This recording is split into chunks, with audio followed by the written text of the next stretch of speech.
ఆంధ్రప్రదేశ్ ప్రభుత్వం మరో కీలక నిర్ణయం తీసుకుంది.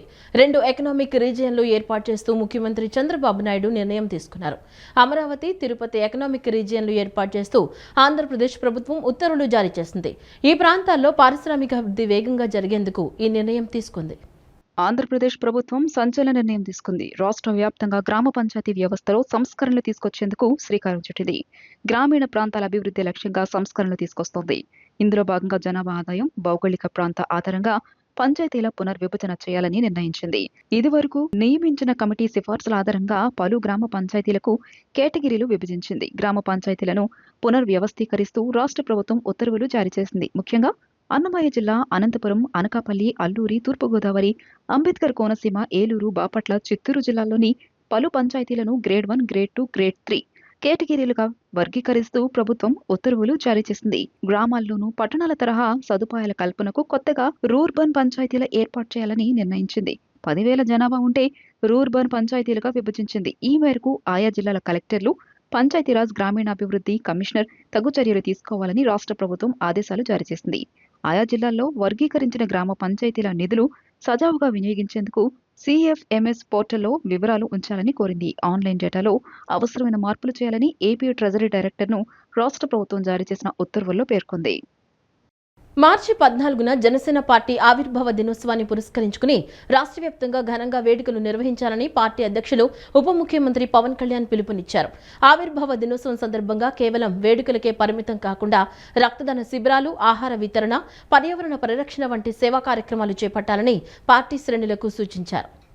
మార్చి 14న జనసేన పార్టీ ఆవిర్భావ దినోత్సవాన్ని పురస్కరించుకుని రాష్ట్ర వ్యాప్తంగా ఘనంగా వేడుకలు నిర్వహించాలని పార్టీ అధ్యక్షులు, ఉప ముఖ్యమంత్రి పవన్ కళ్యాణ్ పిలుపునిచ్చారు.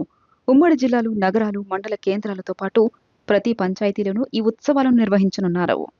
ఆవిర్భావ దినోత్సవం సందర్భంగా కేవలం వేడుకలకే పరిమితం కాకుండా రక్తదాన శిబిరాలు, ఆహార వితరణ, పర్యావరణ పరిరక్షణ వంటి సేవా కార్యక్రమాలు చేపట్టాలని పార్టీ శ్రేణులకు సూచించారు. తొలుత రాష్ట్ర స్థాయి వేడుకలను పిఠాపురంలో నిర్వహించాలని భావించినప్పటికీ వేసవి ఎండల తీవ్రతను దృష్టిలో ఉంచుకుని ప్లాన్ మార్చారు. కార్యకర్తలు, ప్రజలు ఎండల వల్ల ఇబ్బంది పడకూడదనే ఉద్దేశంతో కార్యక్రమాలను వికేంద్రీకరించి స్థానికంగానే జరుపుకోవాలని నిర్ణయించారు. పార్టీ జెండా ఆవిష్కరణ అనంతరం జనసేన పార్టీ సిద్ధాంతాలను, రాష్ట్ర అభివృద్ధికి పార్టీ కట్టుబడి ఉన్న విధానాన్ని ప్రజల్లోకి తీసుకెళ్లేలా ఈ కార్యక్రమాలు సాగనున్నాయి. ఎక్కడికక్కడ స్థానికంగా ఈ వేడుకలను పండుగలా నిర్వహించి పార్టీ శ్రేణుల్లో ఉత్సాహాన్ని నింపాలని జనసేన పార్టీ ప్రధాన కార్యాలయం ఒక ప్రకటనలో తెలిపింది. అమృత స్టేషన్లో భాగంగా విజయవాడ సమీపంలోని రాయనపాడు రైల్వే స్టేషన్ను ఎయిర్పోర్టు తరహాలో అభివృద్ధి చేశామని రైల్వే ADRM ఎడ్విన్ తెలిపారు. మొదటి విడతలో భాగంగా 20 కోట్ల మేర నిధులతో అంతర్జాతీయ ప్రమాణాలతో నిర్మించామని వెల్లడించారు. స్టేషన్ ముఖద్వారాన్ని స్థానిక కొండపల్లి బొమ్మల థీమ్తో డిజైన్ చేశామని, ఇది మన సంస్కృతిని ప్రతిబింబిస్తుందని ఆయన పేర్కొన్నారు. విజయవాడ సమీపంలోని రాయనపాడు రైల్వే స్టేషన్ ముఖ చిత్రం పూర్తిగా మారిపోయిందని, ప్రయాణికులు విదేశీ రైల్వే స్టేషన్లో ఉన్నామనే అనుభూతిని పొందేలా దీన్ని తీర్చిదిద్దినట్లు రైల్వే ADRM ఎడ్విన్ తెలియజేశారు. మంగళవారం స్టేషన్ ప్రాంగణంలో ఏర్పాటు చేసిన విలేకరుల సమావేశంలో ఆయన మాట్లాడుతూ, కేంద్ర ప్రభుత్వం ప్రతిష్టాత్మకంగా చేపట్టిన అమృత్ స్టేషన్ పథకంలో భాగంగా దేశవ్యాప్తంగా ఎంపిక చేసిన 1300 స్టేషన్లలో రాయనపాడు ఒకటని పేర్కొన్నారు.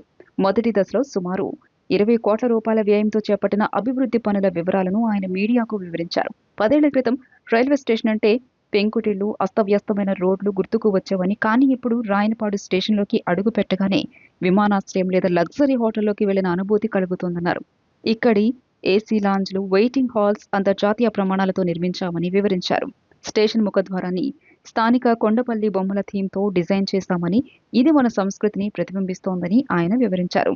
సింగపూర్ వంటి దేశాల్లో ఉండే విధంగా క్రమబద్ధీకరించిన పార్కింగ్ వ్యవస్థను, పచ్చదనంతో కూడిన పార్క్ తరహా ప్రాంగణాన్ని అభివృద్ధి చేశామన్నారు. దివ్యాంగులు ఇతరులపై ఆధారపడకుండా సాధారణ ప్రయాణికుల్లాగే అన్ని వసతులను సులభంగా పొందేలా ఇంటర్నేషనల్ లెవెల్ యాక్సెసిబిలిటీ ఫీచర్లను, లిఫ్ట్లను ఏర్పాటు చేశామన్నారు. విజయవాడ రైల్వే వ్యవస్థ మొత్తాన్ని ఆధునీకరించే ప్రక్రియలో భాగంగా రాయనపాడు స్టేషన్ అభివృద్ధి ఒక కీలక మైలురాయని పేర్కొన్నారు.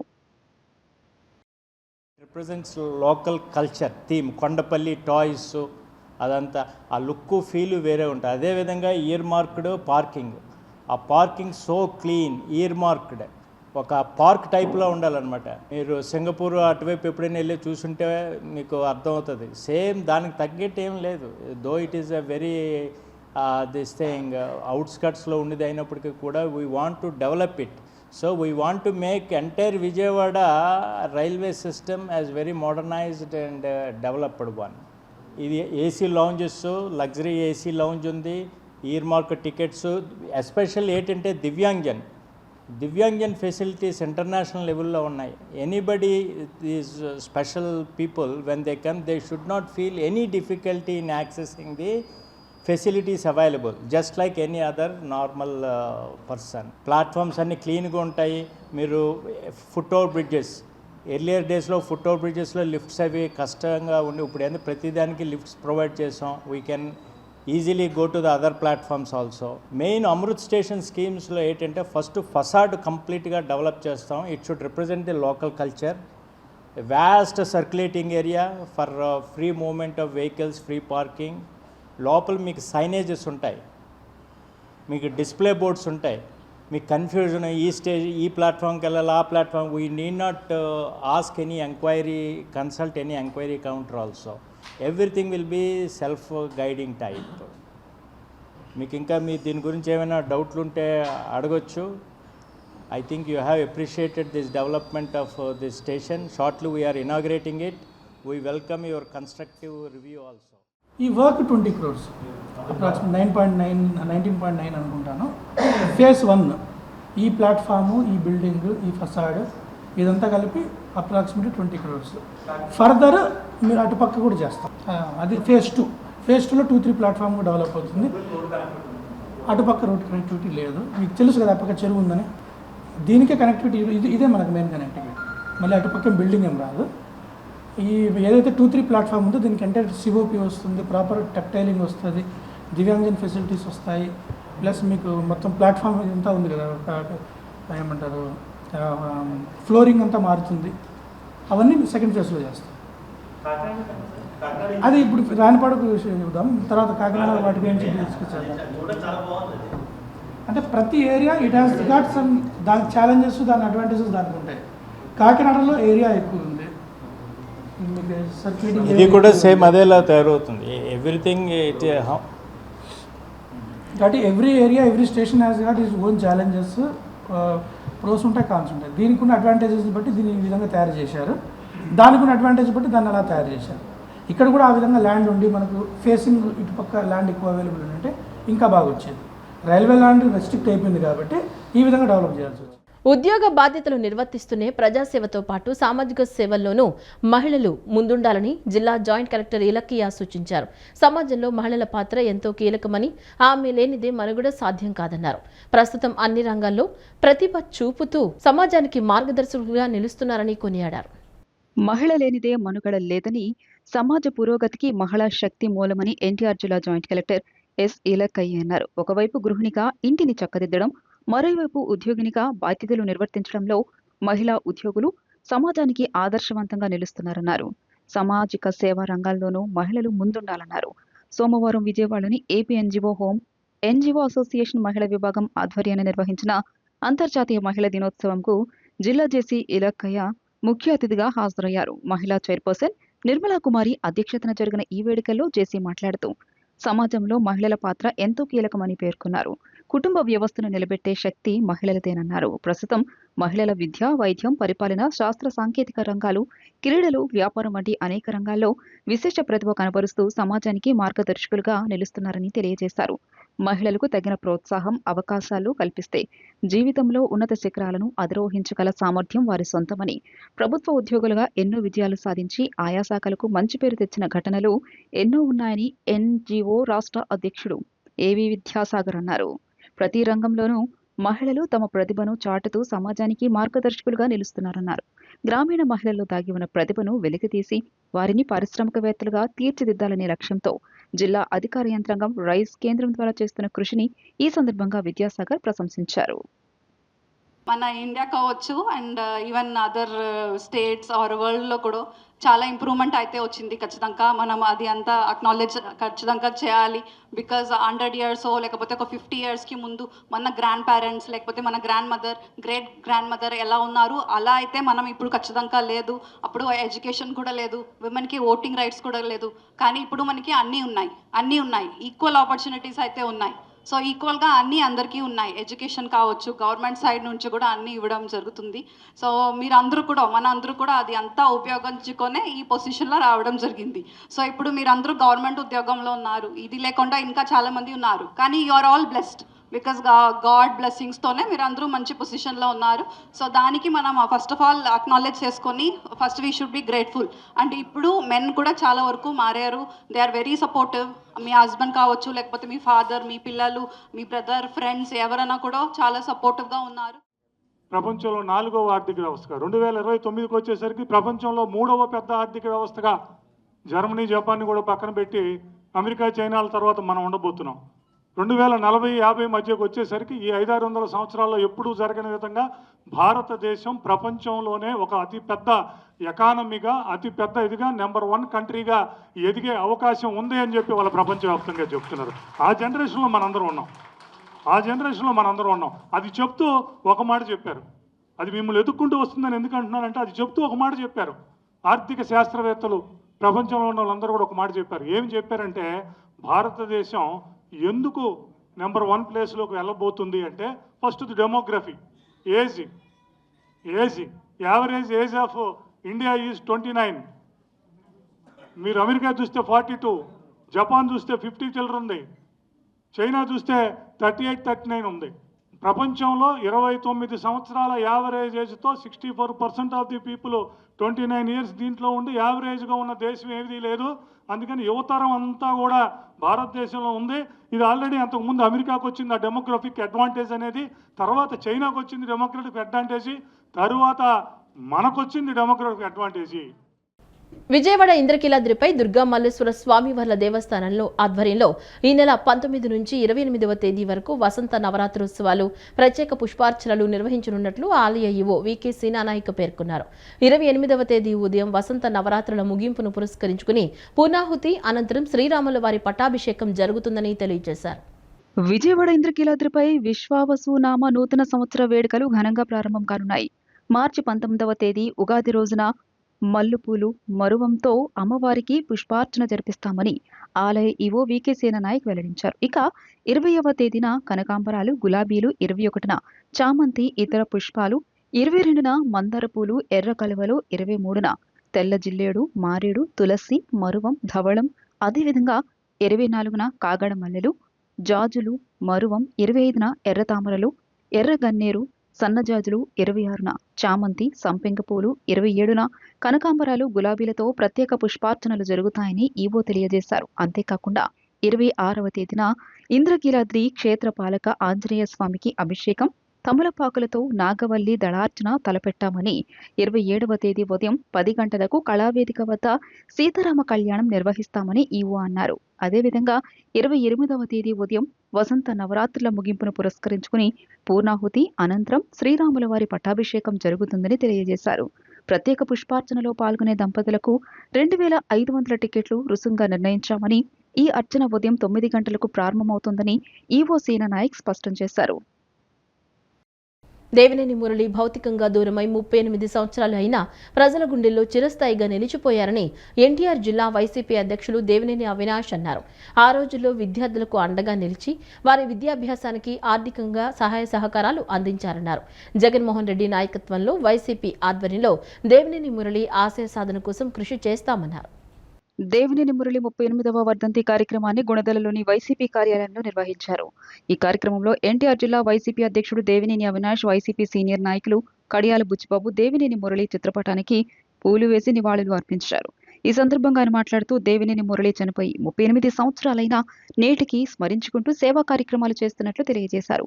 విద్యార్థులపై ఆ రోజుల్లో జరుగుతున్న అన్యాయాలు, దౌర్జన్యాలకు వ్యతిరేకంగా యుఎస్ఓ స్థాపించిన దేవినేని గాంధీ దేవినేని నెహ్రూకు సోదరుడిగా అండగా ఉండడంతో పాటు విద్యార్థులకు అన్ని విధాలుగా విద్య, ఆర్థిక పరంగా సహాయం చేశారన్నారు. దేవినేని మురళితో సాన్నిహిత్యం ఉన్నవారు, ఆయన ద్వారా లబ్ధి పొందిన వాళ్ళు రాష్ట్రంలో దేశ విదేశాల్లో ఉన్నారని చెప్పారు. జగన్మోహన్ రెడ్డి నాయకత్వంలో వైసీపీ ఆధ్వర్యంలో దేవినేని మురళి ఆశయ సాధన కోసం కృషి చేస్తామని అన్నారు. మాజీ కార్పొరేటర్లు ముసునూరి సుబ్బారావు, ఆళ్ల చెల్లారావు, కార్పొరేటర్ అమర్నాథ్ మాట్లాడుతూ దేవినేని మురళి, దేవినేని నెహ్రూ స్నేహితులు, అనుచరులు అందరూ కలిసి దేవినేని మురళి 38వ వర్ధంతి కార్యక్రమాన్ని ఘనంగా నిర్వహించామని అన్నారు. యువకుల కోసం, విద్యార్థుల కోసం, వారి భవిష్యత్తు కోసం తాపత్రయపడి యుఎస్ఓను స్థాపించి 10 మందికి చదువులు చెప్పించారన్నారు. ఆయన ఆశయ సాధన కోసం తమ వంతు కృషి చేస్తామన్నారు. ఆ రోజు ఆయన విద్యార్థిగా ఉన్నప్పుడు ఆయనతో ఎవరైతే ఇబ్బంది పడుతున్న విద్యార్థులు ఉన్నారో వాళ్ళకి అన్ని విధాలుగా చదువు రూపంలో, ఆర్థికంగా అనేక విధాలుగా ఆయన సాయం చేస్తడం జరిగింది. ఈరోజు గారా దేశ విదేశాల్లో ఎప్పుడన్నా నేను అమెరికా కానివ్వండి, లండన్ కానీ వెళ్తే అనేక మంది పెద్దలు మేము నెహ్రూ గారితో, గాంధీ గారితో, అదేవిధంగా మరీ ముఖ్యంగా మురళీ గారితో ఎక్కువ సాన్నిధ్యంగా ఉన్నాం. మా అందరిని ఎంతో బాగా చూసుకునేవారు. వాళ్ళే కాకుండా ఈరోజు అనేక మంది ఈ రాష్ట్రంలో మంత్రులుగా, ఎమ్మెల్యేగా పనిచేసిన వాళ్ళు కూడా మురళీ గారితో సాన్నిధ్యం ఉన్న వాళ్ళు ఈ రాష్ట్రంలో చాలామంది ఉన్నారు. అనేక మంది ప్రభుత్వ ఉద్యోగాల్లో పనిచేసిన వాళ్ళు, రిటైర్ అయిన వాళ్ళు గారా అనేక మందికి మాకు ఉద్యోగాలు ఆ రోజు మురళీ ప్రోత్సాహంతో మాకు ఉద్యోగాలు వచ్చినాయని చెప్పేవాళ్ళు గారు ఈరోజు చాలామంది ఉన్నారు. కాబట్టి చనిపోయి 35 సంవత్సరాలైనా ఈ నగరంలో సంబంధించిన లక్షలాది మంది గుండెల్లో మురళీ గారు చిరస్థాయిగా నిలిచిపోతారు. ఆయన ఆశయ సాధన కోసం ఏదైతే ఆయన విద్యార్థుల కోసం ఏ విధంగా అయితే పోరాటం చేశారో మళ్ళీ ఇప్పుడు అదే విధంగా యుఎస్ఓ తరపున అనేక సంవత్సరాలుగా మేము చేస్తున్నాం. రాబోయే రోజుల్లో మరింత ఎక్కువ చేస్తామని చెప్పని నెహ్రూ గారి స్నేహితులు కానీ, అనుచరులు కానీ అందరూ కలిపి ఈ కార్యక్రమాన్ని దిగ్విజయంగా చేయటం జరిగింది. మురళి ఆ రోజున ఏదైతే విద్యార్థుల కోసం ఒక సంఘం ఉండాలని చెప్పేసి యువకుల కోసం, విద్యార్థుల కోసం, వారి భవిష్యత్తు కోసం తాపత్రయపడి ఈ ఆర్గనైజేషన్ని స్థాపించి ఆర్గనైజేషన్ ద్వారా 10 మందికి చదువులు చెప్పించి, వాళ్ళకి బట్టలు కుట్టించి, ఫీజులు కట్టి చాలా కార్యక్రమాలు చేశాడు. ఆ ఆశయాలన్నింటినీ కూడా మురళి మా స్నేహితుడని గర్వంగా చెప్పుకుంటూ ఆ కార్యక్రమాలన్నీ ముందుకు తీసుకెళ్ళడానికి మా వంతు కృషి మేము చేయడానికి ఎల్లప్పుడూ సంసిద్ధంగా ఉంటామని తెలియజేసుకుంటూ సెలవు. స్టూడెంట్స్ భవిష్యత్తు పోతుందని చెప్పి యుఎస్ఓ స్థాపించడం జరిగింది. ఆయన మరణానంతరం నెహ్రూ గారు, అలాగే మురళి గారు ఈ యుఎస్ఓని ముందుకు నడుపుతూ ఎంతోమంది పేద విద్యార్థుల్ని చదివిస్తూ వాళ్ళకి ఎటువంటి ఇబ్బంది వచ్చినా మేము ఉన్నామని చెప్పి ముందుకెళ్తూ ఆ యుఎస్ఓ సంస్థ నడిపించినటువంటి పాత్రలో మురళి గారు కూడా ముందుండి అనేకమైన సేవలు చేసినటువంటి మానవుడు. అలాంటి వ్యక్తి మన మధ్యన లేకపోవడం దురదృష్టకరం. ఎప్పుడూ కూడా కొత్త వాళ్ళే కాదు, పాత వాళ్ళే అందరూ కూడా కలిసి ఈ యొక్క ఆయన ఆశయాల్ని ముందుకు తీసుకెళ్తాకి మేమందరం కూడా పనిచేస్తామని చెప్పి తెలియదు. విజయవాడ ప్రభుత్వ జనరల్ హాస్పిటల్లో అనస్థీషియా పీజీ విద్యార్థిని బత్తుల దీపిక మృతి కేసు చుట్టూ ఉన్న మిస్టరీని పోలీసులు ఛేదించారు. విద్యార్థిని సీనియర్ అమర్ సాహస్ రెడ్డి ఆమెను వివాహం చేసుకోవడానికి నిరాకరించి మరొక మహిళను వివాహం చేసుకోవాలని నిర్ణయించుకున్నారని ఆరోపిస్తూ ఆమె ఆత్మహత్య చేసుకున్నట్లు అధికారులు తెలిపారు. దర్యాప్తు తర్వాత పోలీసులు అమర్ సాహస్ రెడ్డిని అరెస్టు చేసి కోర్టు ముందు హాజరుపరిచారు. కోర్టు అతన్ని జ్యుడిషియల్ కస్టడీకి పంపింది. నగరంలోని ప్రభుత్వ కొత్త ఆసుపత్రిలో అనస్థీషియా పీజీ విద్యార్థిని బత్తుల దీపిక మృతి కేసు చుట్టూ ఉన్న మిస్టరీని పోలీసులు ఛేదించారు. అనంతపురంకి చెందిన కోదండరామరెడ్డి భారతి దంపతులకు చిన్న కుమార్తె తిరుపతి వెంకటేశ్వర వైద్య కళాశాలలో ఎంబీబీఎస్ పూర్తి చేసింది. విజయవాడ సిద్ధార్థ కళాశాలలో అనస్థీషియా విభాగంలో పీజీ ఆఖరి సంవత్సరం చదువుతోంది. గత నెల 5వ తేదీన విధి నిర్వహణలో ఉన్న దీపిక అర్ధరాత్రి సూపర్ స్పెషాలిటీ బ్లాక్లోని బెడ్పై విగతజీవిగా కనిపించింది. దీనిపై మాచవరం పోలీస్ స్టేషన్లో అనుమానాస్పద మృతి కేసుగా నమోదు చేశారు. కేసు విచారణలో భాగంగా సోమవారం దీపిక సీనియర్ అయిన అమర్ను మాచవరం పోలీసులు పిలిచి ప్రశ్నించారు. పీజీలో దీపికకు సీనియర్ అయిన హైదరాబాద్లోని బాచుపల్లికి చెందిన అమర్ సహస్రారెడ్డితో ఏడాదిగా పరిచయం ఉంది. ఇద్దరు ప్రేమించుకున్నారు. మరోవైపు అమర్ విశాఖలో గీతంస్ ఎంబీబీఎస్ చదువుతున్నప్పుడు తన బ్యాచ్ మేట్ను ప్రేమించాడు. ఇటీవల వాళ్ళిద్దరూ పెళ్లి చేసుకోవాలని నిర్ణయించుకున్నారు. ఈ నేపథ్యంలో దీపికను దూరం పెట్టడంతో వారి మధ్య తరచూ వాగ్వివాదం జరిగేది. అమర్ పీజీ పూర్తయ్యాక నందిగామ ప్రభుత్వ ఆసుపత్రిలో పనిచేస్తున్నాడు. దీపిక మరణించిన రోజు చివరిగా ఇద్దరి మధ్య రాత్రి 10 గంటల 45 నిమిషాల నుంచి అర్ధరాత్రి 12 గంటల వరకు ఫోన్ కాల్ నడిచింది. తన పెళ్లి ఖాయమైంది, నిన్ను పెళ్లి చేసుకోలేని దీపికతో అమర్ తెగేసి చెప్పారు. ఒక్కసారి విజయవాడకు రావాలని దీపిక అమర్ను కోరిన అతను తిరస్కరించాడు. దీంతో ఆత్మహత్యకు పాల్పడినట్లు విచారణలో తేలిందని పోలీసులు తెలిపారు. రోగికి మత్తు సమయంలో కండరాలు రిలాక్స్ అయ్యేందుకు వాడే ఓ ఇంజెక్షన్ తీసుకోవడంతో దీపిక మృతి చెందినట్లు ఫోరెన్సిక్స్ తేల్చింది. పెళ్లికి అమర్ నిరాకరించడంతో ఇంజెక్షన్ చేసుకుని ఆత్మహత్యకు పాల్పడిందని గుర్తించారు. మరోవైపు దీపిక తండ్రి కోదండరామరెడ్డి 2 రోజుల క్రితం ప్రభుత్వ ఆసుపత్రికి వెళ్లి అమర్తో మాట్లాడారు. మీ ఇద్దరి మధ్య ఏం జరిగిందని ప్రశ్నించారు. ఒక కేసు విషయమై దీపిక ఫోన్ చేసిందని, అంతకు మించి తనకు ఏం తెలియదని అమర్ చెప్పినట్లు తెలిసింది. దేవినేని మురళి యుఎస్ఓ ద్వారా వేలాది మంది విద్యార్థులకు అండగా నిలిచి వారి విద్యాభ్యాసానికి సహకరించారని టీడీపీ నాయకులు దేవినేని చంద్రశేఖర్ అన్నారు. యువతలో ఉత్సాహాన్ని, చైతన్యాన్ని నింపుతూ అనేక కార్యక్రమాలు నిర్వహించారని, సామాజిక సేవా కార్యక్రమాలు చేశారని పేర్కొన్నారు. ఆయన ఆశయ సాధనకు కృషి చేస్తామని చెప్పారు. దేవినేని మురళి వర్ధంతి కార్యక్రమాన్ని గుణదల సెంటర్లో ఘనంగా నిర్వహించారు. టీడీపీ నాయకులు దేవినేని చంద్రశేఖర్ ఈ కార్యక్రమానికి ముఖ్య అతిథిగా విచ్చేశారు. దేవినేని మురళి చిత్రపటానికి పూలమాల వేసి నివాళులు అర్పించారు. ఈ సందర్భంగా మాట్లాడుతూ విద్యార్థులకు చేయూతనందించేందుకు దేవినేని మురళి యుఎస్ఓను స్థాపించారని అన్నారు. ఎంతో మంది విద్యార్థులకు అండగా నిలిచారని చెప్పారు. ఆయన ఆశయ సాధనకు కృషి చేస్తామని చెప్పారు. మాజీ కార్పొరేటర్ చెరుకూరి కృష్ణకుమార్ మాట్లాడుతూ దేవినేని మురళి విద్యార్థులకు అండగా నిలిచేందుకు స్థాపించిన యుఎస్ఓ జిల్లాలోని అన్ని కళాశాలల్లో విస్తరించిందని చెప్పారు. విద్యార్థులందరి సమస్యలపై నిరంతరం పోరాడేవారని తెలియజేశారు. 1982లో ఎన్టీఆర్ పార్టీ స్థాపించినప్పుడు పార్టీ కోసం విజయవాడలో యువతను ఏకం చేసి బలోపేతం చేసి దేవినేని నెహ్రూకు అండగా నిలిచారన్నారు. టీడీపీ సంక్షోభంలో ఉన్నప్పుడు విజయవాడ నుంచి దాదాపు 250 మంది కార్యకర్తలను తీసుకువెళ్లి న్యూ ఎమ్మెల్యే క్వార్టర్స్ వద్ద ఎమ్మెల్యేలకు కాపలా కాసి ఎన్టీఆర్ మన్ననలు కూడా పొందారన్నారు. దేవినేని గాంధీ చనిపోయిన తర్వాత విద్యార్థులను ప్రోత్సహించేలా క్రీడా పోటీలు, ఉపకార వేతనాలు ఇస్తూ అనేక సేవా కార్యక్రమాలు చేశారన్నారు. దేవినేని మురళి గారి 38వ వర్ధంతి సందర్భంగా ఇవాళ గుణదల సెంటర్లో ఆయనకి నివాళులు అర్పించడం జరిగింది.